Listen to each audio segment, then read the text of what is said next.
Hello, hello, hello. It is Wednesday and it's time for Pop and Politics. We are talking about the latest and hot topics, news, and entertainment. I'm KJ along with my amazing co-host. Tonight we have Shelly E. And then we're also joined by policy and political consultant Nathaniel Gavronsky. How are you all doing tonight? I'm doing great. I'm doing great as well. Thank you for having me. Absolutely. It's wonderful to have you back, Nathaniel. For all of you who are new to the channel, Nathaniel has been on before. So we're really excited to have him back tonight. We're going to get into all the latest, but as I always say, join the conversation by leaving a comment on YouTube or Twitter. We will check the comments periodically throughout the show. And don't just comment, subscribe. If you miss us here on YouTube, you can watch us on Rumble or listen to us on Apple Podcasts or Spotify under the same name, Pop and Politics. Guys, we are an independent media and we love your support. We love your super chats and your donations. We appreciate it. It helps us to go a long way to produce conservative content. Any amount is appreciated. This is not just a podcast. This is a movement of God-fearing, truth-seeking, America-loving people that understand we are living in urgent times. There's a target on our backs because we choose freedom, but we must continue to stand together. You can help us amplify this rallying call for freedom by subscribing and sharing this broadcast wherever you can. All right, guys, let's set it off. All right, so we are going to get right into it tonight. A lot to unpack. We are starting out with the outrageous Morehouse Commencement speech done by President Biden. So today, over the weekend, he gave the commencement speech for historically black college, Morehouse College in Atlanta, Georgia. It's an all-male college. And he gave some really stunning remarks. And I want to take you guys to it here. So let me see here. One moment. And then I want to get you all's response to this. Let's see here. All right, take a look here. Here are his remarks. Just as George Floyd was murdered and there was a reckoning on race. One second, I want to start it over again. All right, here we are. You missed your high school graduation. You started college just as George Floyd was murdered and there was a reckoning on race. It's natural to wonder if democracy you hear about actually works for you. What is democracy? If black men are being killed in the street, what is democracy? The trail of broken promises still leave black communities behind. What is democracy? You have to be 10 times better than anyone else to get a fair shot. Most of all, what does it mean? As we've heard before, to be a black man who loves his country, even if it doesn't love him back in equal measure. Wow. All right. We have to unpack this. I mean, when you contrast that speech with all the hoopla that they gave to Harrison Butker, the kicker that gave a commencement speech to a Catholic school, I feel like his speech was much more on task, being that he's Catholic, he was given it to a Catholic school. Now you contrast this speech to a historically black college. Shelly, I want to start off with you. What are your thoughts on what he said? Yeah. Well, as history is any guide, if history is any guide, Biden was at Morehouse giving more Democratic bullshit. That's what he was giving. He was just shoveling more at Morehouse, shoveling more shit at Morehouse. And seemingly the men, 99.99% of them, if not 100%, black men. These are some of the most elite, educated, economically, sustainable, economically well-off men at this university, at this college, with all of the historic ties, and they are literally drinking in this BS, this Bravo Sierra. For 50 plus years, this has been the Democrat message. I mean, have Black men fared no better than 50 years ago? Have we not fared anything better? This is BS. This is Bravo Sierra. Yeah. Nathaniel, I want to go to you, policy consultant and analyst. You heard what he said specifically about how Black men are being killed on the streets. What are your thoughts? What is your response to that? Does that have any validity? Well, unfortunately, it does, but it's all due to Democratic policies. You look at the city of Chicago, city of Baltimore, city of New York, that a lot of these Blacks that are being killed in the streets are due to Democratic policies initiated by these cities. They are attacking the police and preventing the police from being able to get the people who are causing the crimes and mayhem. They're leaving them out by keeping the cops away. And it's making these city streets very unsafe. There are more Black people being killed on a daily by crime in these inner cities than all of the mass shooters by quote unquote, toxic white men on almost on a daily basis. So if you would really look at it, and also these cities aren't even reporting their crime statistics anymore because no one seems to care. And so if you look at what he's saying, this is all hyperbole. He's preaching the Democratic talking points that they have been giving for centuries at this point, and without ever delivering anything. It's just to kind of rile up, and to try to tell these people, oh, I'm on your side, vote for me, and I will grant you what you desire. But they've never actually delivered on any of these promises throughout history. If you look at it, the Democrats even started off as a party by Andrew Jackson to serve white non-slave owning men. What makes you think that they're really out to save Black men when their origins are in to just promote and advance the average everyday white person? When they talk about helping out Black people, it's only been to secure votes, but never to actually secure solutions and improve anyone's lives. In fact, Democratic policies have actually hurt the Black community since 1965, and this is just promising things that they don't ever intend to fulfill, because if they ever fixed anything, they couldn't run on it any longer.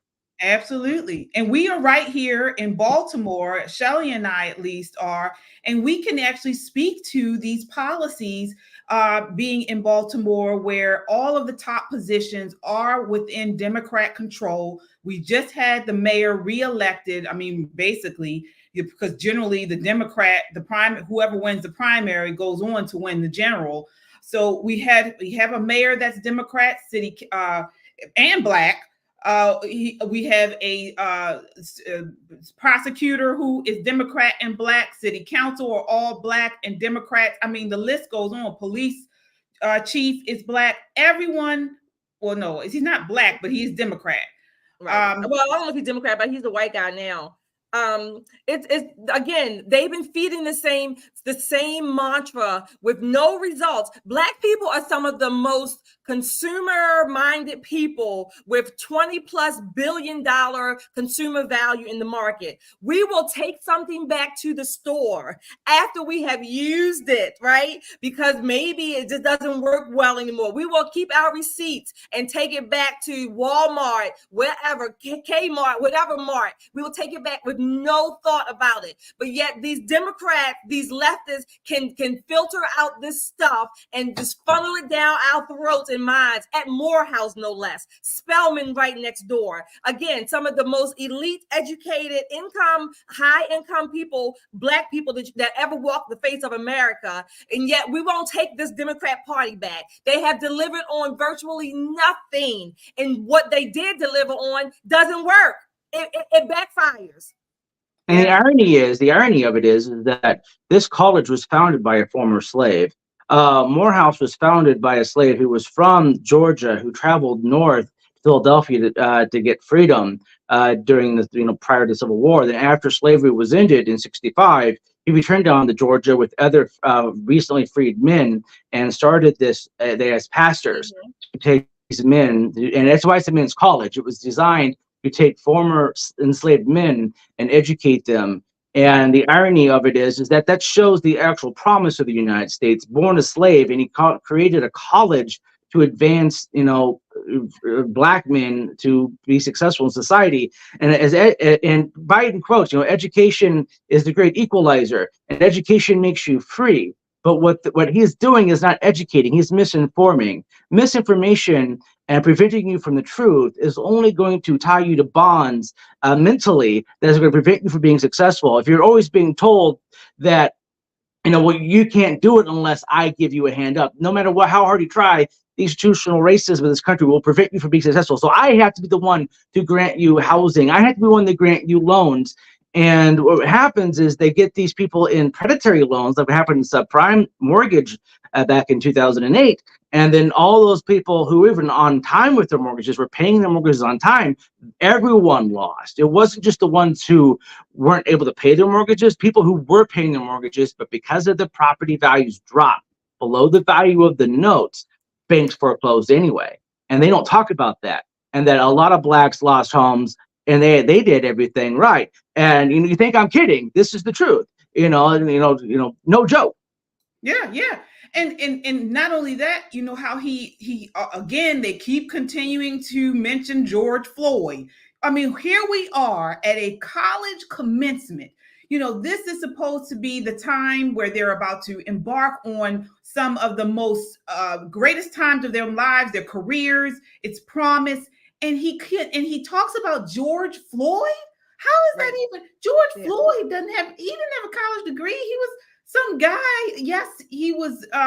He died, and within the cops. Within the cops. I'm not gonna say he was murdered, but again, custody. Custody.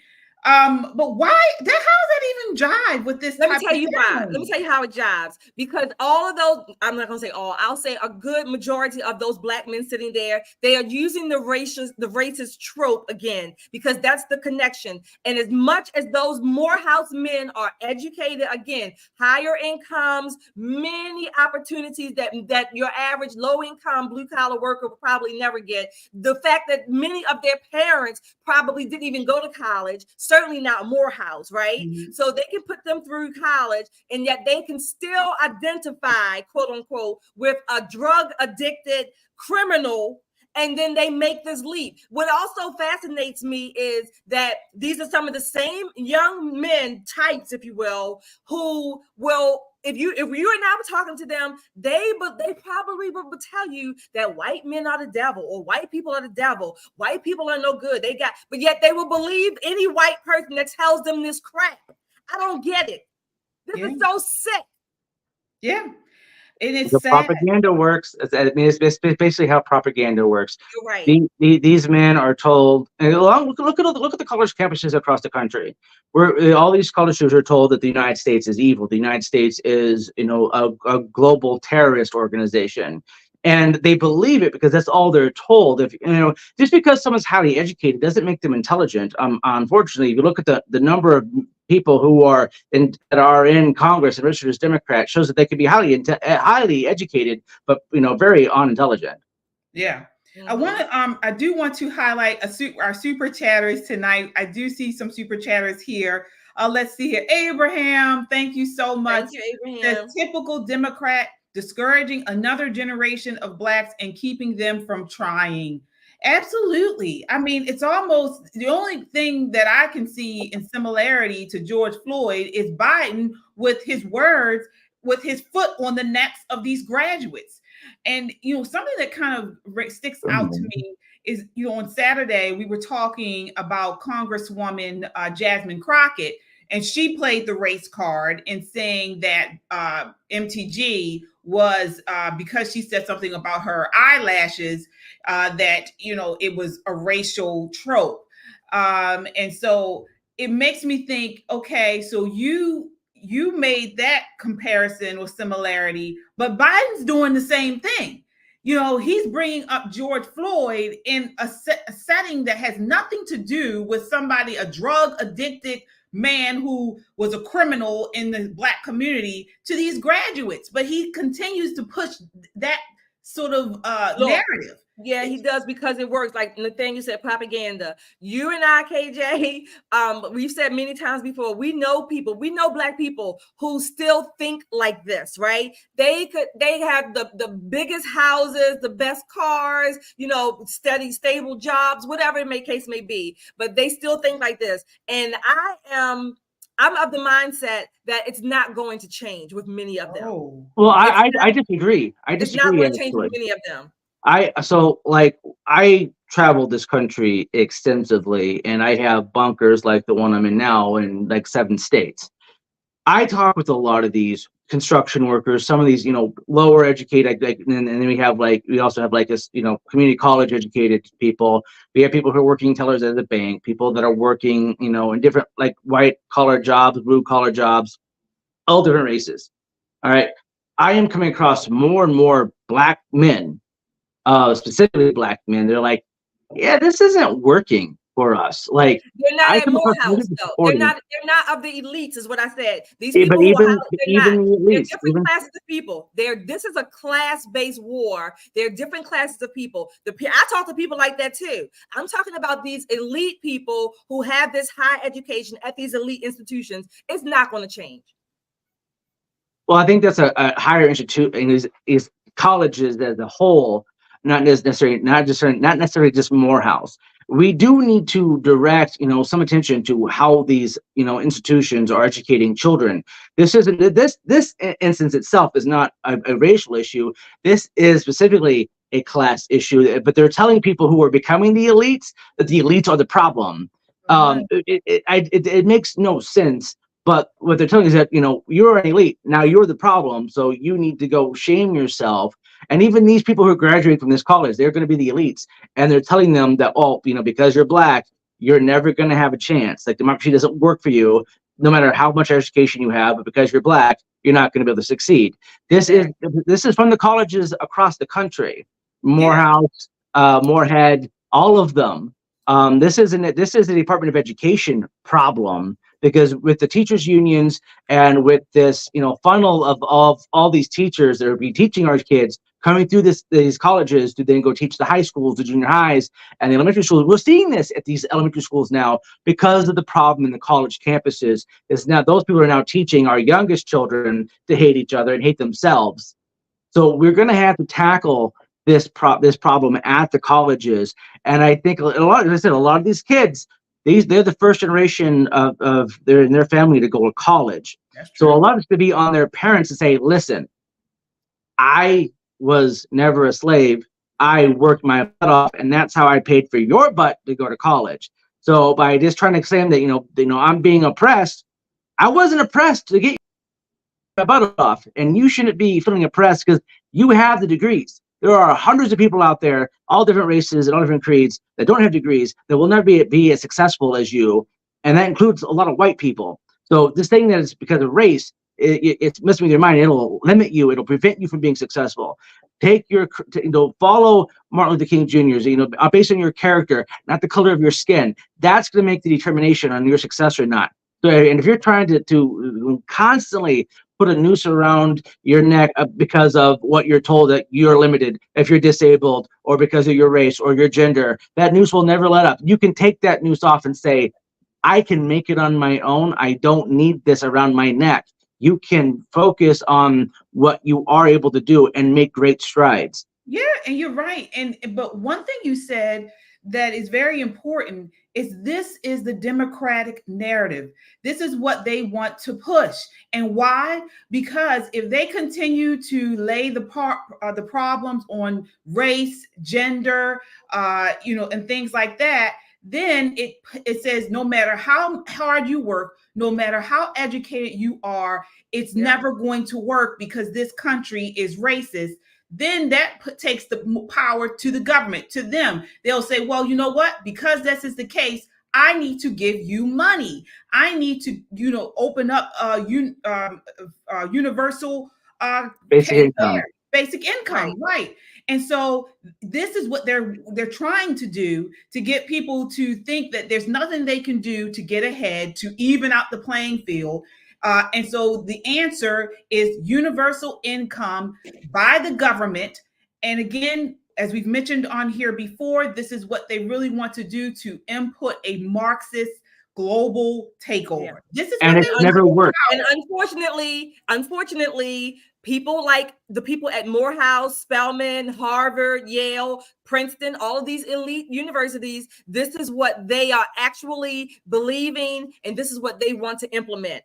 It doesn't even matter that they have paid hundreds of thousands of dollars to hear this propaganda. They still believe this by and large. Well, maybe they should take more economics classes, because there's never been an example of universal basic income that has worked. In fact, the places that they have tried it at, it has actually raised the cost of housing and groceries, because since certain, and they limit to like certain demographics and to certain areas. Okay, so what happens is those specific areas that they did these experiments on, the housing cost went up by like 75%, because people were given a huge amount of money, so they upgraded to a better apartment.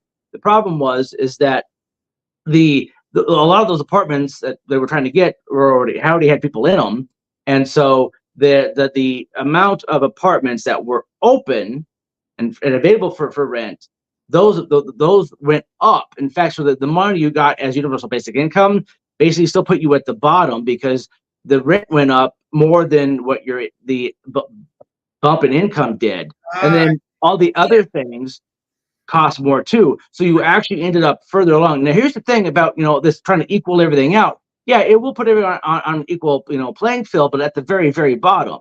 If communism and socialism really worked as the theorists talked about, it would have worked by now. Right. Enough countries over in enough Nathaniel, places. I understand what you're saying. We understand what you're saying. You're right, and we're not disputing that. But what I'm saying is that these people at these elite universities who are able to afford these universities, so to speak, what they would say and what they believe is they want to implement more government. See what you're saying, even though it's accurate, they're saying, oh, it's not enough government. Because then it wouldn't be like that. You wouldn't have those gaps or those shortages. This is what I'm saying. This is what they're learning at elite universities. These are the next generation of leaders, so to speak, for the American economy. Yeah. And when they come and try this and it fails, they'll have no one to blame but themselves. They won't blame themselves. They'll blame not enough government. Right. They'll keep saying it needs to be bigger. It needs to be bigger. We need more, bigger, bigger, bigger. Then I suggest letting the market play its part and have these universities see their enrollments decline, because you're seeing that at other schools, and like even at the lower levels of like elementary schools and junior high and high schools, there are several schools that they're actually lowering the enrollments are disappearing, because parents realize that teaching these kids this information is leading them up for failure. So what they're doing is they're taking their kids out of these environments and putting them into places where the teach. Yes, in fact, there's been several places around the country where they've had these really, really far leftist teachers and administrators try to promote these different ideas and plans. And what has happened, and this is the reality of it, is that parents find out, because they're actually watching what their kids are learning in school now because of COVID, and watching all this at home learning and seeing what the actual lesson plans were. Parents have woken up, and they have seen. So that one of the construction workers I talked to, he had his daughter in what he thought was a really good school. He's in Ohio. Okay, he thought this school was the best place to put his daughter. And he works hard. He works construction. He has an associate's degree. He's hoping that his daughter will have a bachelor's degree. And he decided that he took his daughter out of the school that he was told this is the best school for her, and took her and put her into a different school altogether, based on the critical race theory and all this stuff. So the market value, the market is playing out at the lower end of these educational experiments, at like the preschools, the elementary schools, so this is playing out across the country. Yeah. Parents are removing their students. This market, these colleges will be hurting for enrollees here very, very soon, because what they're preaching is detriment to anyone's success. Well, I hope so. And not only what they're teaching, but let's talk about what they're putting out now as far as zoology and ecology and things like that. Speaking of documentaries, So I want to move on here to, you guys know we're coming up on that time of year, Pride Month. June is Pride Month, as the LGBTQ LMNOP society has deemed. And they're coming out with something brand new this time. NBC has marked Pride Month with a documentary on queer animals. So NBC has unveiled an upcoming documentary that focuses on examples of same-sex relationships and sex transitioning in the animal kingdom. So Queer Planet will be released on June 6th as part of Peacock's Pride Month celebrations, and is narrated by actor Andrew Reynolds. So the project is billed as a first of its kind nature documentary and will explore hidden LGBTQ plus, and they're still searching for the trans ones. They're searching for the trans lions and tigers, communities among animals that have unconventional sexualities and genders. According to IndieWire, the documentary synopsis reads, take a worldwide journey exploring the rich diversity of animal sexuality, from flamboyant flamingos to pansexual primates. We're showing dicks and anals, and we will not show any vaginal, sex-changing clownfish, multi-gendered mushrooms, and everything in between. So I want to show you guys, before we unpack this, I want to show you the trailer for this. All right, take a look here. Children beware. Please. The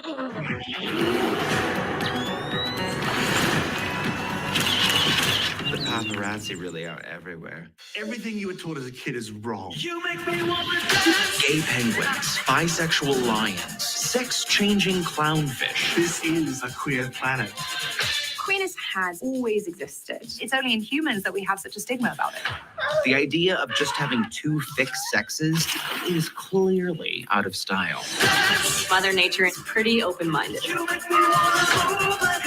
Sex is not just for reproduction. It's clear that no matter where you... All right. So there you have it. Sex is not just for reproduction. The animals actually believe this, as you see here. I want to start with you, Shelley. What are your thoughts? First of all, they don't know what animals believe. Number one, I mean, they just don't. That's just a lie. They don't know what animals believe. Number one, animals are not even aware of themselves. Okay, they have no self-awareness. They are amoral. That's it. Not immoral, not moral, amoral. Animals out in the wild is one thing, and certainly domesticated animals are another. But domesticated animals, again, rely on human beings. They're lying. The animals that are the few animals or species that have this intersex, or whatever the word is that they use, they typically do so because of reproduction. That's why. So that's a lie that they say that's not a lie. They're lying. That's why they do it. Have there been cases, very few, of two male animals or maybe two female animals? Okay, but it's not the norm. That flamingo or peacock that shows its colors, they're typically males, and they are doing it, guess what? To mate with a female. That's why they're doing it. Yeah, I want to get you in on this, Nathaniel, because when we think about the animal kingdom, who here is asking, are women able to say that it's okay, or I shouldn't say women, female animals, are they able to give consent? Yes. Or is this just rape? Is this rampant rape in the animal kingdom? And will that be the next documentary? Well, okay, full disclosure, I used to teach biology at a college. From everything from microbiology to zoology to, basically everything. There are two primary ways organisms reproduce on this planet: asexually and then sexually. Now, there's a base between meiosis and mitosis. And basically, organisms that reproduce asexually are single cell organisms that cleavage apart, and they basically just clone themselves. Okay, that's basically how asexual reproduction works. Sexual reproduction works from the same. You have to have two egotes combined to create a zygote, which is a fertilized egg, which will produce a life form. Mostly vertebrate. Some invertebrates do it the same way, but mostly, the vertebrates are the ones that are doing, the sexual reproduction.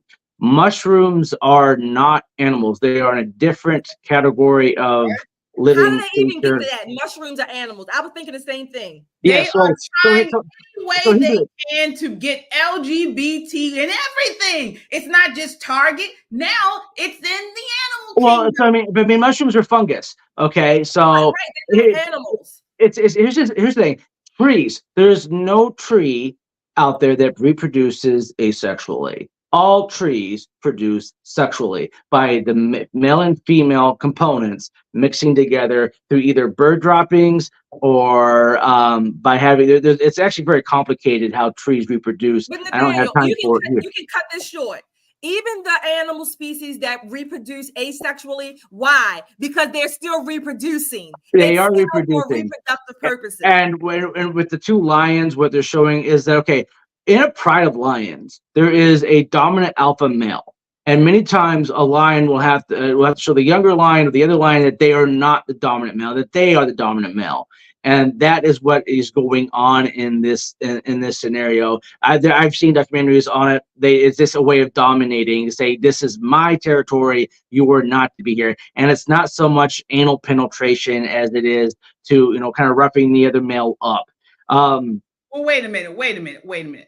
So that cannot be true, because if we are going along with this documentary and with the LGBTQ plus minus sign, they do not believe in dominant and submission. Everyone is equal. So what are you talking about? That's not how the animal kingdom I'll works. give you a proof. I can give you a proof where they'll start believing it. Go try to take a lioness's cub from her and see who wins. Go let one of them biologists or zoologists go try to take a cub from a gorilla or a baby gorilla, whatever, and let's see who wins. Oh, please do. I can get it on YouTube so that I can get 1 million views. The thing is that this is nonsense. And as far as it being rape, a lot of animals come into heat, like dogs, cats, so on and so forth. And those females are hot to trot. And that's not rape, because trust me, I some of the places I see, there's a bunch of stray cats, and those females, if they're not getting it, they're keeping me up all night because they're howling and looking for a man. So it's not rape. The thing is that the animal kingdom has First of all, it's not. We know it's not rape because animals don't rape each other. They are amoral. They have no moral code in the sense of rape or murder, things like that. Animals do what they do on instinct. Exactly. And it's not, and being gay is not part of their instinct. The instinct is to reproduce. Exactly. And it's creating dominance, telling the other male that these are my females, get away. Monkeys have affairs. Like, it's complicated. Congress of monkeys, they have affairs. Like, it's pretty promiscuous if you actually go into some of the details of it. I've actually done quite a bit of research on like Reese monkeys in different parts of the world. It's fascinating with their social structure. But they are in fact in the purpose of trying to have children, to have the next generation. And that's just it. In fact, what I want to get to, is I want to talk about how they are trying, and when I say they, I mean this community, and I'm not talking about gay people. I'm talking about this community, the LGBT mafia. Why are they trying to push this narrative as to this is normal? Like, we have gay and queer, in the wild. I mean, I'll tell you why. because like the left does, it destroys everything, certainly everything decent and good and beautiful and honorable. We can mess up something on a good day, but this is what they live for. And what they're ultimately trying to do is equate human sexuality with animal sexuality. And then if it just happens, then there's no way to even judge it. There's no way to have a moral code as a human being. If we're just animals, then how? We can screw everything. We can change our own sex. We can be transhuman. We can be a male if we want. We can be a female if we want. And then that means we are justified. Remember, or be animals, be furries. we're justified no matter what we do. Well, we already know this is what they're trying to do. We have here schools in Baltimore City, very prestigious private schools where they have litter boxes because they're allowing children to identify as furries. I mean, if this isn't ridiculous, but they have been legitimized. You know, this has been mainstream. They are trying to push this on our kids as young as preschool, kindergarten, on up to 12th grade. And we have our president or resident in chief. Yeah, that has already co-signed and has pushed it through education. Exactly. But at every level, it's just a different iteration. We talked about Morehouse. That's one iteration of dehumanizing. Like you mentioned in the elementary schools, that's another way, giving them a litter box and telling them they're animals. Again, we are regressing. We are regressing the human species, if you will, or at least being made to believe that the human species is lower. I'm sorry, but I tell people in my life, children, I'm fearfully and wonderfully made. We are made a little lower than the angels, just a little lower than the angels, which means that if we're made in God's image, which we are human beings, it doesn't matter. A human being, just a human is made in God's image. And therefore, we have value. We have inherent value. If you take away all of that, then we don't even have the values of life, liberty, and the pursuit of happiness. We're not individuals. We're not human. We're just some animal that can change his or her sex whenever we feel like it. Absolutely. Absolutely. I mean, this is ridiculous. And again, a lot of those schools they're losing enrollment very quickly. And so what needs to happen is you got to make sure that educational choice passes in all the states and all the jurisdictions. That way these parents have an easier way of getting their children into schools that are actually teaching versus indoctrinating.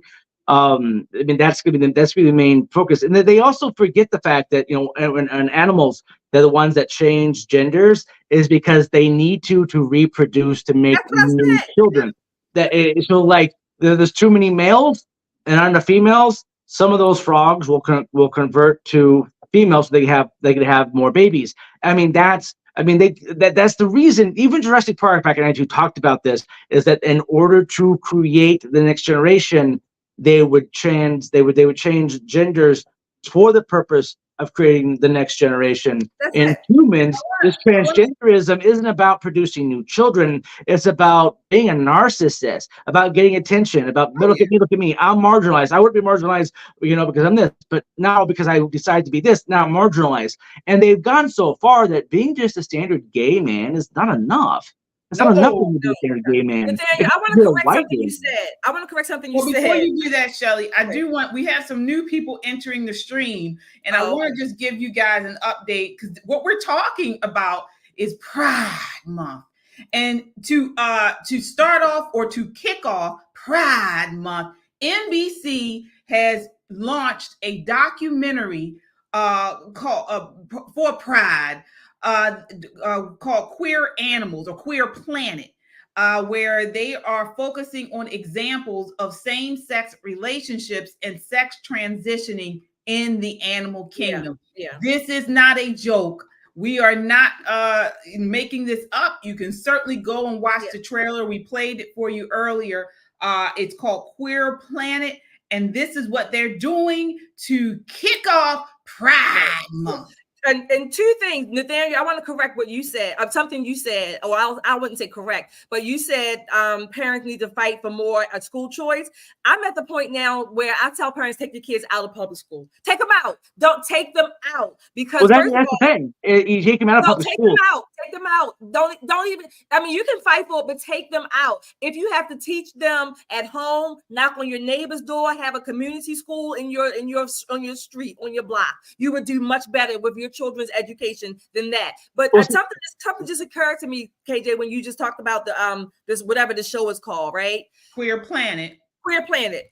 I don't know if the audience is geared towards children, but it just dawned on me. Most children love animals, right? They love, remember, what is it, National Geographic, things like that. You just love learning about all these different animals, right? Now they have spoiled this for children. And I mean, real animals, let alone the cartoons that they've corrupted. But real animals. Yeah. So a child wants to see this, just want to learn about lions and tigers and bears. Oh my, right? They want to learn about all these animals, exotic animals. And damn it, now they have to be indoctrinated with queer animals who are gay or transgender. I mean, children are being corrupted at every turn. And it's just for money. It's just for money. Turn off your TVs, everything. This is ridiculous. Read books. Read books. Get books. Read old books. If you grab one of my elementary books for mathematics from the year 1902, most college professors probably couldn't follow through. And this was meant for children that were 8, 9, 10 years old. It's all about the money. So this has become a money-making machine. So businesses can create marketing gimmicks and marketing products for Pride Month, like the rainbow flags and all the bottles and all the. It's just a way they created a Valentine's Day thing for the LGBTQ plus. Where you have to buy all this rainbow stuff. You have to put the rainbow flag. I mean, they're selling merch. It's merch. It's merch. This is just a way for people to make money on destroying the innocence of our children. And this is one of those things where it's just about making money. And they don't give a damn. They don't give a damn about further than that, though. Yes, it is about making money, but as you both mentioned, it is about perverting and destroying the innocence of young people. And that is what it is. And we've seen a trajectory or transition of sorts from, gays to now we've got trans is the big thing. And next is going to be bestiality. Bestiality is coming. It is coming. They are going to start trying to legitimize having intercourse with animals. Why would they not? Why would they not? Because if you can be a fairy, that means you're an animal, and animals want to reproduce with other animals. Why would they not? It's already here for if you take the next logical step. I mean, this is ridiculous. I mean, destroying the innocent. Yes, that's what it is. Ultimately, it's evil. It's evil because you are corrupting young minds before they've even had a chance to develop. Before they've even had. There's a period in the normal child development where you have your best shot to start inculcating a moral foundation. Well, they are corrupting them before they even get to the preschool and the school age level. So they're going to go into school warped. Take them out of these schools. Take them out of these schools. Turn off your TVs because 99.99% of what is on is perverted. And not only that type of corruption in schools, but they are also trying to corrupt them by drug abuse. And so that leads me to the next topic, marijuana. So this has kind of been controversial, not just on the left, but also on the right. The legalization, or I should say full legalization of marijuana. So recently, Charlie Kirk from TPUSA did a whole conversation on the legalization of marijuana. I want you guys to take a look, and then I want to unpack some of the main themes within this. All right, so here he is at a forum, and he's been asked about legalization of marijuana. Let's start here. Places that you live, unenjoyable for almost all people. And I'll prove it to you. So, one second. Denver, Vegas. Started too early. The exact issue. would be the exact issue with full legalization of marijuana?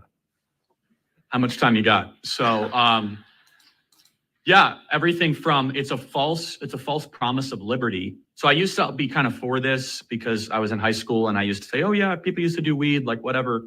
First of all, it makes the places that you live unenjoyable for almost all people. And I'll prove it to you. So Denver, Vegas, Los Angeles, San Francisco, when weed is legalized, it becomes a messier, dirtier, just objectively unpleasant place to live. Has Idaho? So I want to talk about that. I want to start there. I want to take this within 3 steps. So first, he talks about that being the outcome of full legalization of marijuana. These areas become dirtier. He also talks about a crime increase.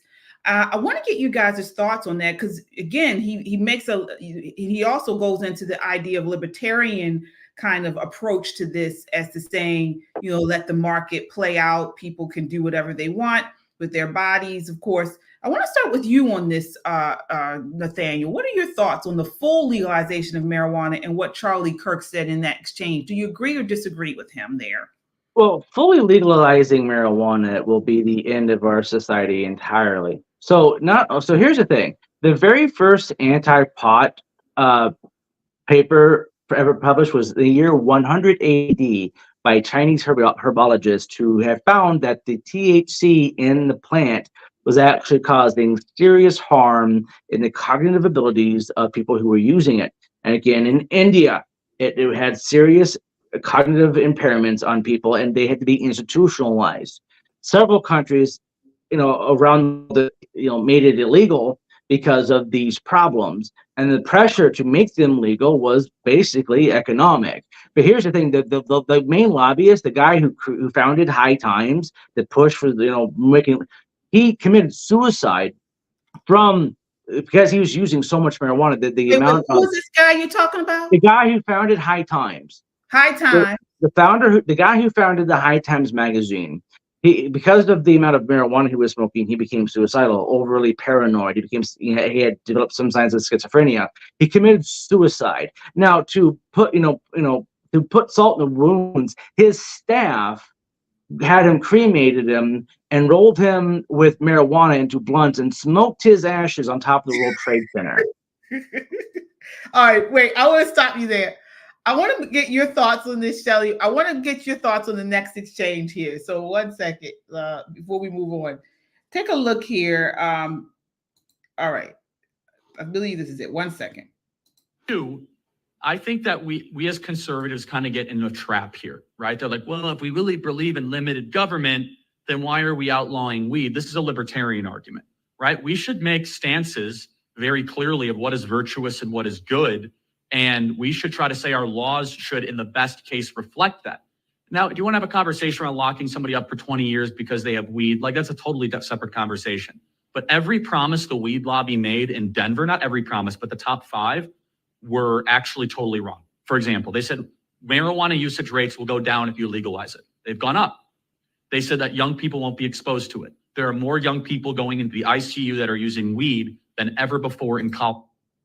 All right, I want to stop it there, and I want to get your thoughts on what he said there, Shelley. As far as the libertarian, so again, I would say I classify myself, if you will, as a small L libertarian. Number 1, number 2, some of what he said I understand.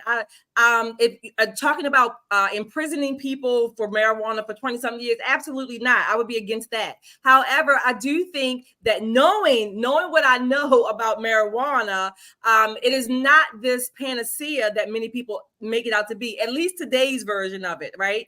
So there are some promises that were not made or that did not come to fruition. Now, having said all of that, I know that it is legal only because it can be taxed and the government can run it right now. The government has some kind of kickback or whatever you want to call it, whatever the word is. That's why it's legal all of a sudden now. Is there a place for medicinal marijuana? Maybe, yeah, because it has been shown to help cancer patients in particular, particularly with their appetite and the nausea. So in that sense, it can be useful and it can have a clinical value. But the marijuana of today is not the marijuana of, I guess I would say, the 70s or maybe 60s, 70s. It's 40% more THC in today's joints than what was back in the 70s. In fact, the 70s joints were actually less pure of the plant itself. There was a lot of seeds, a lot of gritty stuff in it.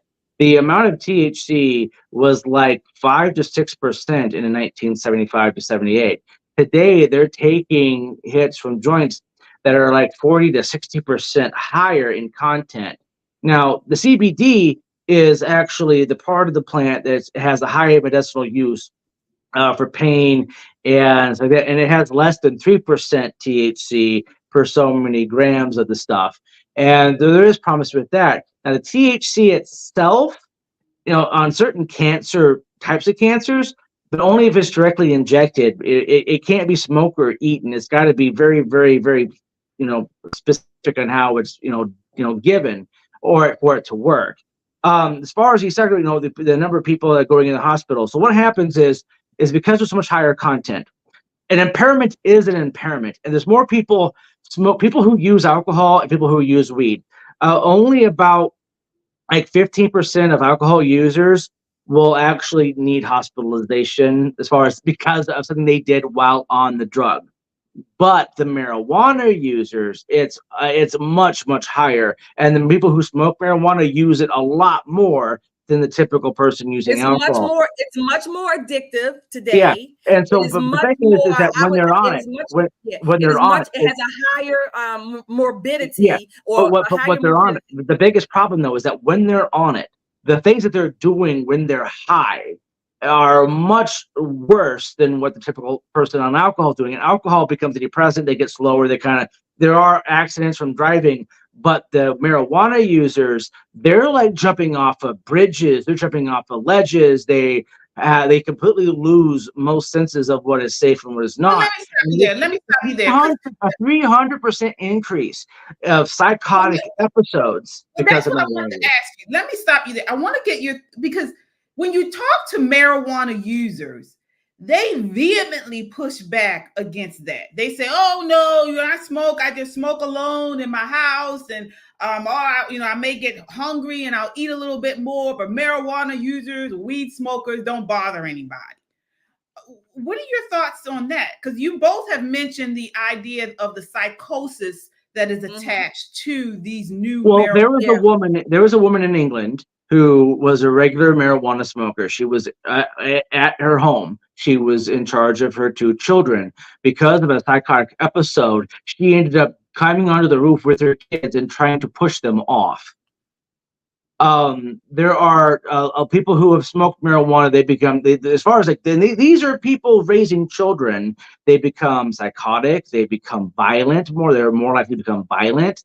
They have a lot of anger issues. The children are put in danger by parents that are routine and constant marijuana users. And like most every other drug, if not every drug, you need more and more and more of it to get to that same high. And I thought marijuana was supposed to be a depressant. I thought it's marijuana it can be a lot of these different for different people. That's the problem, is that it's different for different people. Some people get the munchies, some people go to sleep, some people get wide awake. Which kind of stimulates your appetite. Yeah, the thing is that medically and clinically, again, younger people are addicted to it, which means that not only, again, the marijuana of today is not like it was back in the day. So they are more addicted. They have more psychotic episodes at younger ages. And they can't function without it.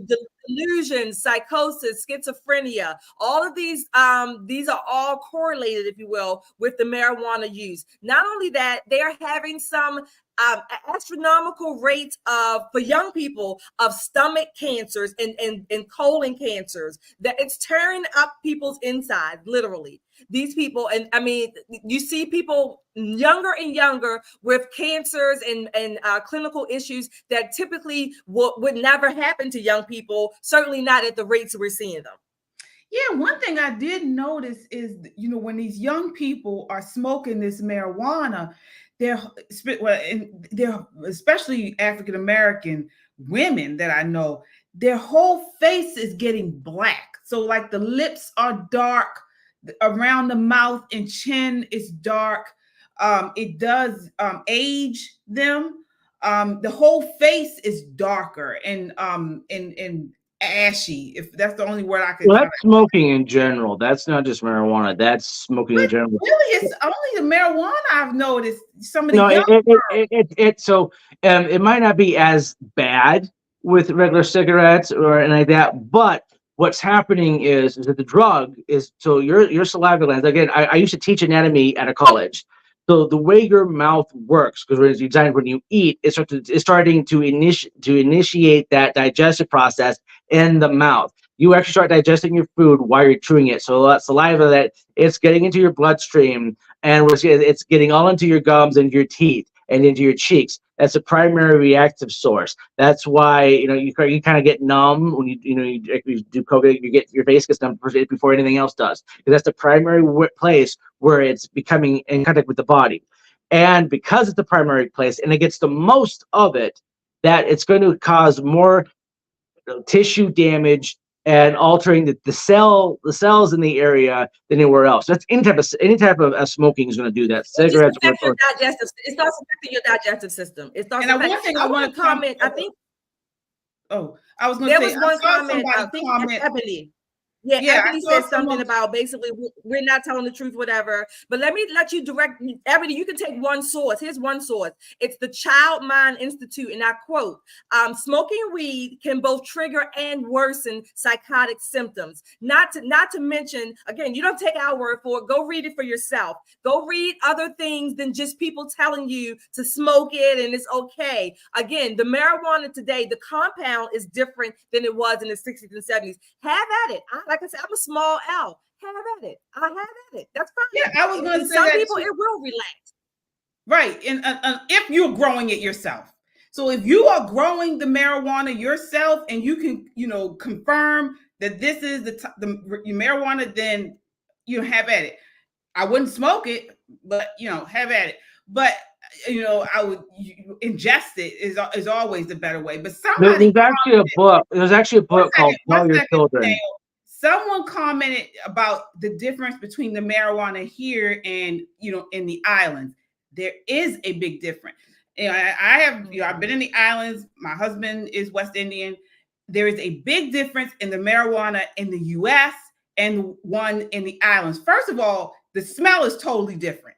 The marijuana here, we will be in Baltimore City. You can be on the highway driving 60 plus miles per hour. And if somebody is smoking marijuana in a car coming past you, you smell it. If you have your windows cracked or Absolutely. down, that tells you there's a difference in this marijuana. Not only is the marijuana different, the alcohol is different. When you drink overseas in the West Indies or the Caribbean, the alcohol content is different. Than you can have the same alcohol, the same beer in Trinidad has a different alcohol content, usually lesser than here in America. So if they're doing it with the alcohol, it's going to be different with other drugs like weed. And the weed here in America is not good. It is not good.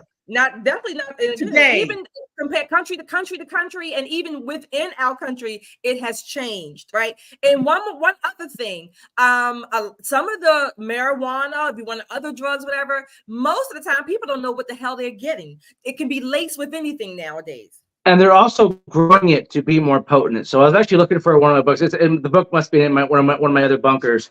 But the way they're growing it, so the farms here, what they're doing to the female version of the plant is that the way they are cultivating it is actually creating a much more potent version of the plant to make it like I said, back in the 70s we're talking like 5%, maybe 7. Now we're looking at 30 to 60% in potency. It's the way they're growing it, and because and listen, you want return customers, so you make it more enticing. You get one hit, you're like, I want another one. You want another one, I want another one.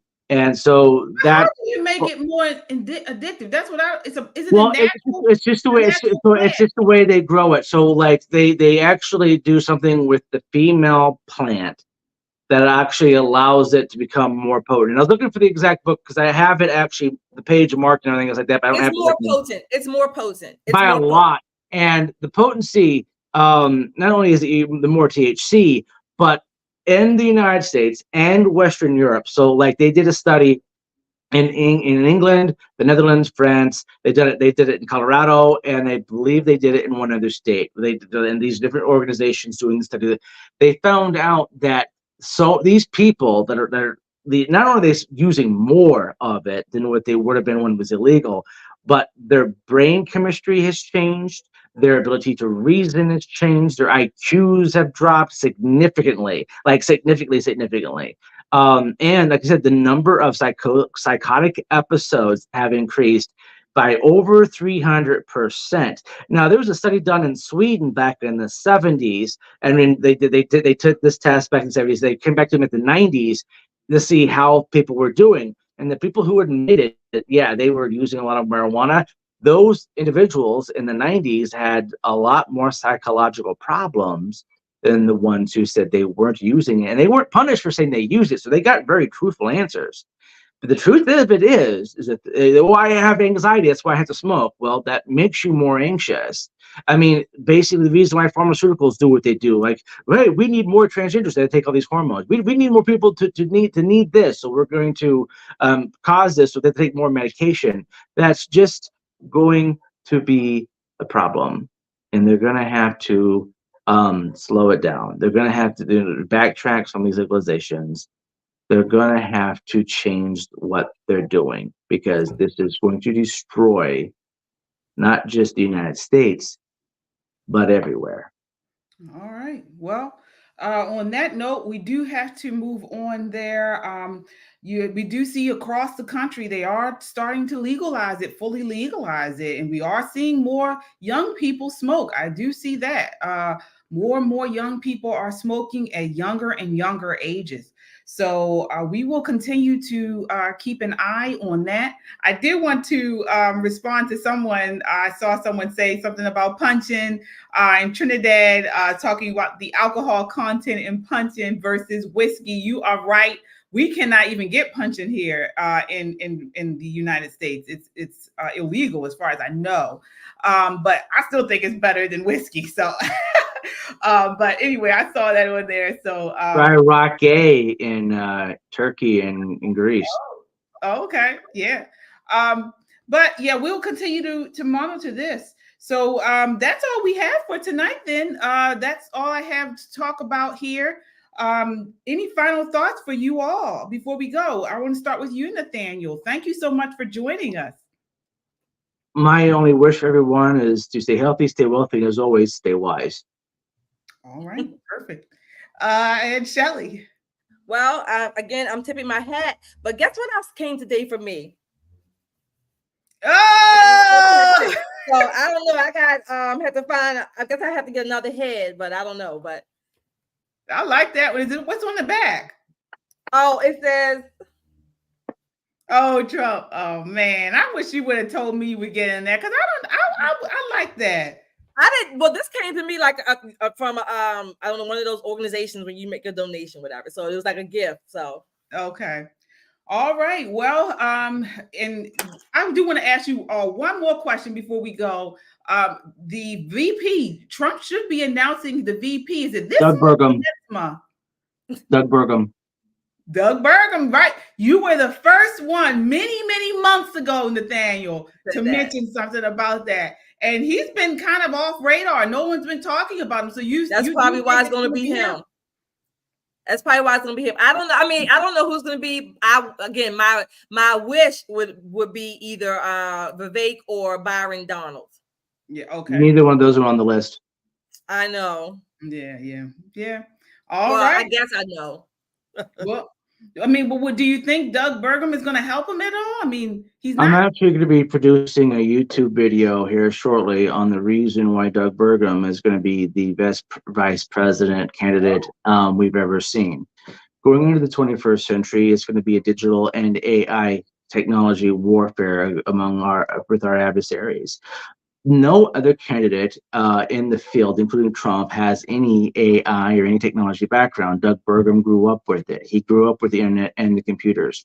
He's actually diversified North Dakota's economy from being basically just natural resources and oil to being one of the locations where, like Dennis O'Leary from the Shark Tank, and or whatever they call it here in the United States, all of his disposable investment money is going to Fargo. Fargo is going to become the Silicon Valley of the future for people who are not completely woke and doing woke things. There's more people moving to North Dakota for tech than anywhere else in the world. Doug Burgum has actually prevented the hacking of North Dakota schools from the North Well, Koreans don't give and the away your whole Chinese. show, Nathaniel. No, this is a scoop. This is a scoop. North Dakota's governor, Doug Burgum, he's probably one of the top 10 governors in U.S. history. Okay. All right. Well, you guys heard it here first. Poppin' Politics. Doug Burgum is going to be the VP, and it's due to his AI experience. Okay. So you heard it here first. We'll see. We The will AI see. VP. Yes. All right. Well, check out our store, guys. We sell merch on our store. You can go to popandpoliticslive.com. Check out our merch. We have mugs, we have hats, we have shirts. Great Father's Day gifts, summertime gifts. We have t-shirts on there. So if you want to show your Trump loyalty, we have really cute shirts on there. So definitely check us out. As you guys know, our mantra for 2024 is to be aware and prepare.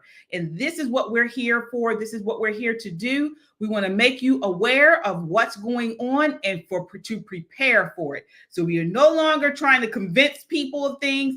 We want to talk to the lions, our community, our warriors here, to be aware of what's going on and then to prepare for it.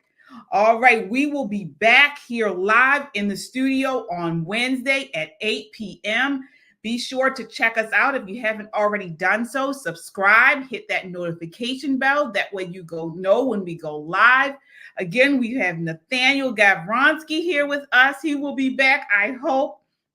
Always bringing great information. You can find him there on X and Instagram. X is Nate Gavronsky. And Instagram is Nathaniel Gavronsky for those who are listening to us on Spotify and Apple Podcasts. All right. So until next time, count your blessings and live a life of purpose. Good night. Good night.